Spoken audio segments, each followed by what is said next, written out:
Eu sou Inês Rocha e este é o P24. Compra de dias de férias, flexibilização do trabalho ou presente envenenado? Se há dias em que lhe apetecia pagar para não trabalhar, essa possibilidade poderá vir a existir mesmo na lei. Os trabalhadores portugueses poderão brevemente passar a poder comprar dias adicionais de férias. A medida está incluída no programa do Governo recentemente aprovado na Assembleia da República. O executivo de Luís Montenegro assume que vai fazer uma revisão da legislação laboral, desejavelmente no contexto da concertação social. O objetivo é aumentar a flexibilidade laboral, promover a competitividade e o investimento. Além desta medida, o Governo quer também simplificar regimes legais em matéria de parentalidade, teletrabalho, organização do tempo de trabalho, entre outros. As reações não se fizeram esperar. Por um lado, as organizações patronais, como a CIP, consideram que a compra de dias de férias representa um reforço da flexibilidade e uma melhoria na adaptação das empresas às necessidades do mercado. Já a CGTP e outras estruturas sindicais têm alertado para o risco desta medida abrir uma janela perigosa, tornando-se uma espécie de layoff à conta dos trabalhadores. Para perceber o que está em causa, recebemos neste episódio Milena Rochinol, professora universitária e especialista em Direito do Trabalho. Bem-vindo ao P24, o seu dia começa aqui. Milena Rochinol, bem-vinda ao P24 e obrigada por ter aceitado o convite. A proposta do Governo de permitir que os trabalhadores comprem dias de férias adicionais tem gerado algum debate nas últimas semanas. O que é que o Governo pretende atingir com esta medida, na sua perspectiva, e como é que se poderá concretizar? Olá, bom dia, obrigada.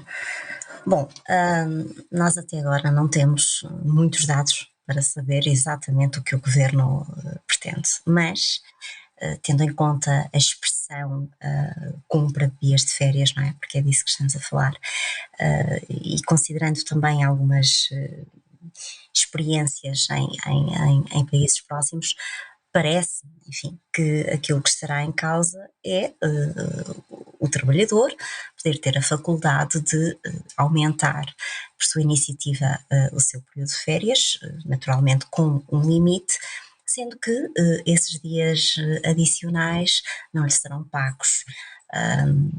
Tratar-se-á, enfim, se pudermos dizer isto assim, de dias não pagos, de férias não pagas, embora seja muito duvidoso que, do ponto de vista técnico, até se deve empregar aqui a expressão férias, porque as férias, por definição, são pagas, não é? Mas, enfim, No tratar-se. fundo, é uma falta justificada? Pois, não sei, eu preferia dizer de uma forma mais. Menos comprometida com conceitos técnicos, preferia dizer aquisição de tempo livre. Talvez seja melhor assim, porque quando falamos em férias, ou quando falamos em faltas, ou quando falamos noutro qualquer instituto jurídico, imediatamente, talvez as pessoas em geral não, mas os juristas imediatamente pensam em regimes muito específicos e muito particulares, que depois não são todos coincidentes, portanto, talvez até a expressão mais interessante seja comprar tempo livre. E depois logo se vê se o regime se vai aproximar mais do das férias, ou do das faltas, ou de outra coisa qualquer. E parece-lhe que esta compra de tempo livre por parte do trabalhador, parece-lhe que é adequada à realidade do mercado laboral português? Bom, haverá seguramente situações muito diferentes, conforme o trabalhador que esteja em causa. Em abstrato, eu diria que não é uma medida com que eu antipatize, até porque tem sido configurada e pensada como um mecanismo até de conciliação, o trabalho, família, trabalho, vida pessoal, às vezes dá jeito, não é? Ter assim mais um tempo livre adicional àquele que resultaria das regras aplicáveis. Portanto, desse ponto de vista é interessante. Agora, na prática, se haverá muitas pessoas interessadas em utilizar esta faculdade, pois não sei, dependerá, acho eu, nuclearmente do nível de rendimento. Uhum. Mas esta possibilidade numa dinâmica de poder que é desigual entre patrão e trabalhador, pode de alguma forma levar a abusos, a que esta compra acabe por ser feita, por exemplo, contra a vontade do trabalhador. A Uhum. UGT até alerta por um possível layoff à conta dos trabalhadores. Sim. Pois, eu acho que é fundamental, isso parece-me um ponto mesmo muito importante, garantir, um enquadramento legal que evite que isto se transforme noutra coisa, diferente daquela que aparentemente deveria ser, ou se espera que seja. Parece-me que é fundamental regular na lei e não deixar para o acordo das partes um conjunto de aspectos, nomeadamente até definir um limite que pode parecer óbvio, mas talvez não seja tanto assim, que é a questão do preço de cada dia, que parece-me nunca deverá ir além, embora possa ficar aquém, do valor, enfim, retributivo associado a cada dia de trabalho. É preciso garantir isso. Depois, penso que deverá haver um limite quantitativo, portanto, definir um máximo de dias que é possível adquirir, para não transformar isto assim numa coisa meio anárquica. De resto, o programa do governo diz, se não me engano, que esse limite deve ser definido por acordo. Não sei se não deveria haver um teto na própria lei. E depois, parece-me fundamental, para ir ao encontro do que me perguntou, garantir que esta iniciativa seja do trabalhador. Porque vamos lá ver, nada impede que a entidade empregadora, por sua iniciativa, por sua vontade, dê mais dias de férias ao trabalhador, mas sempre pagas. Não é? Aqui estamos a falar de uma coisa diferente, que acarreta uma desvantagem, que não é de somenos, e portanto julgo que a iniciativa não poderá deixar de ser do trabalhador. Mas há uma questão que para mim ainda não está inteiramente clara, nem poderia estar, porque ainda não temos qualquer proposta de norma sequer, mas que é isto, partindo da premissa de que a iniciativa é do trabalhador, é preciso saber se ele fica dependente de uma anuência da entidade empregadora, que a dá ou não, conforme entenda, ou se, diferentemente, o trabalhador vai ter uma espécie de direito, mesmo um direito potestativo, que se traduz em ele dizer eu quero exercer esta faculdade e, dentro dos tais limites quantitativos, nomeadamente, a entidade empregadora tem de anuir. São diferentes, não é? Se for assim, garantindo-se sempre que o impulso é do trabalhador, talvez estejamos a coberto desse perigo que mencionou. Mas como é que isso se garante? Porque no papel pode parecer uma iniciativa do trabalhador, mas na verdade no corredor foi o patrão que o pressionou a comprar estes dias de férias. Mas isso é como em tudo. No direito do trabalho, esse risco está sempre presente. Mas há outras situações, outros direitos na lei laboral que estão configurados assim. Sei lá, por exemplo, em determinadas situações específicas, muitas vezes relacionadas com circunstâncias familiares, o trabalhador tem direito a requerer teletrabalho, ou tem direito a requerer trabalho em horário flexível, ou tem direito enfim, outra coisa qualquer. Em alguns casos muito específicos, por exemplo, licença sem vencimento, e a entidade empregadora tem de responder favoravelmente, mas a iniciativa sendo sempre do trabalhador. Isto é o que diz a lei, mas se calhar devemos reconhecer que esse risco mais ou menos remoto existe sempre, mas isso tem que ver com efetividade. Uhum. E olhando para a legislação atual, já existe, mesmo que estas medidas não vão para a frente, já existe uma possibilidade do trabalhador conseguir ter mais dias de férias do que o legalmente previsto? O que é que podemos fazer atualmente para conseguir esta flexibilização? Bom, se olharmos estritamente para o regime jurídico das férias, parece altamente duvidoso que seja admissível acordar uma coisa dessas. Portanto, o trabalhador ter mais dias de férias sem pagamento, até porque isso depois acarreta renúncia ao direito, renunciar à retribuição, que se considera um direito irrenunciável e portanto, suscitaria sempre muitas questões, olhando estritamente, repito, para o regime jurídico que temos de férias. Mas, como eu disse há pouco, talvez devamos ser menos técnicos nesta fase e menos formalistas e dizer que se trata do trabalhador adquirir mais tempo livre. E isto dito assim, não nos remetendo estritamente para o regime das férias, pode fazer pensar noutras soluções que, de resto, eu acho que já há por aí algumas empresas a praticar. São soluções que podem não ser muito diferentes em termos de resultado prático. Acordar licenças sem vencimento, de curta duração, pode ser coisa possível, mas aí o trabalhador fica sempre na generalidade das situações. É muito excepcional que assim não seja, na dependência da vontade da entidade empregadora, se está de acordo ou não.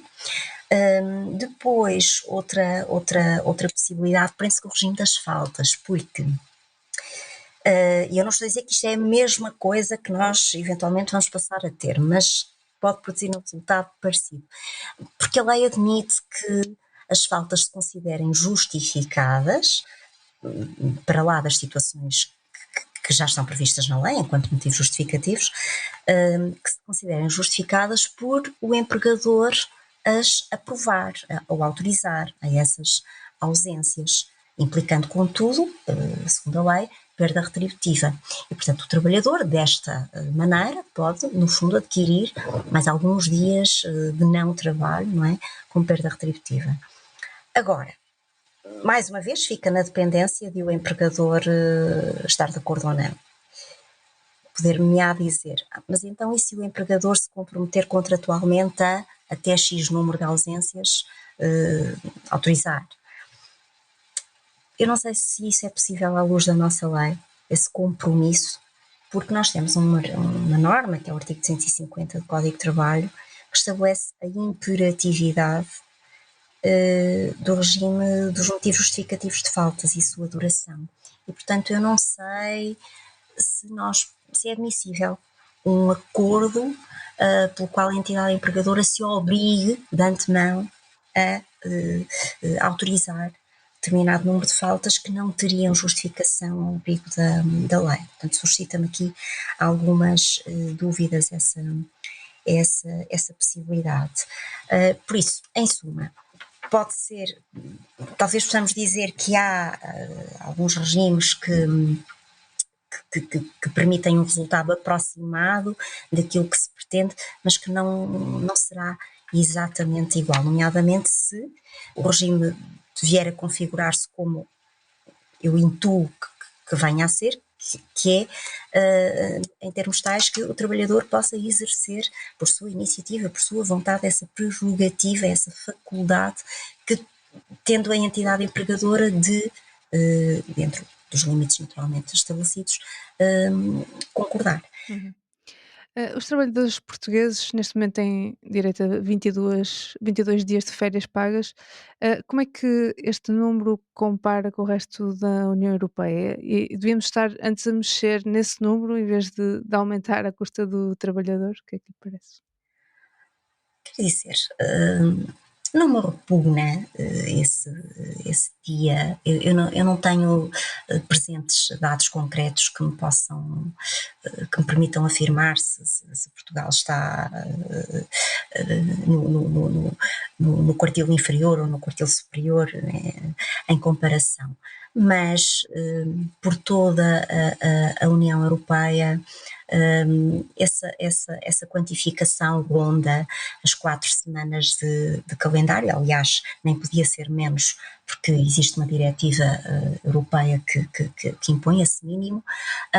Em alguns casos vai-se um bocadinho além, sim, 26, 28, 30, mas também os dias nem sempre são contados como dias úteis, como entre nós, porque vamos ver, são 22 dias úteis, não é? O que em semanas de calendário dá um bocadinho mais de 4.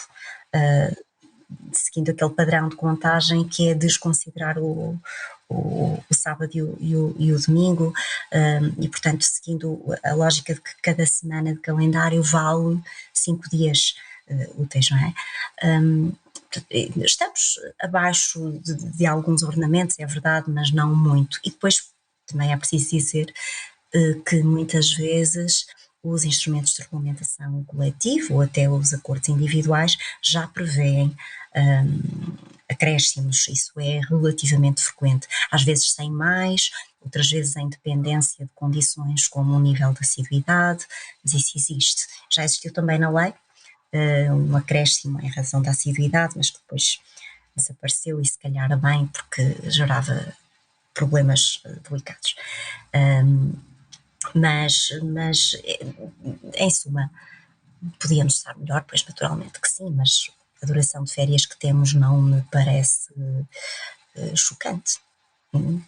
Agora, se eu preferia que esse período fosse estendido nos termos clássicos, sem este jogo de compra e venda, preferia, mas há males maiores. Uhum. Vamos aguardar então para ver como é que se concretizam estas medidas. Professora Milena Rochinol, muito obrigada. Nada, eu é que agradeço. Obrigada também, bom dia.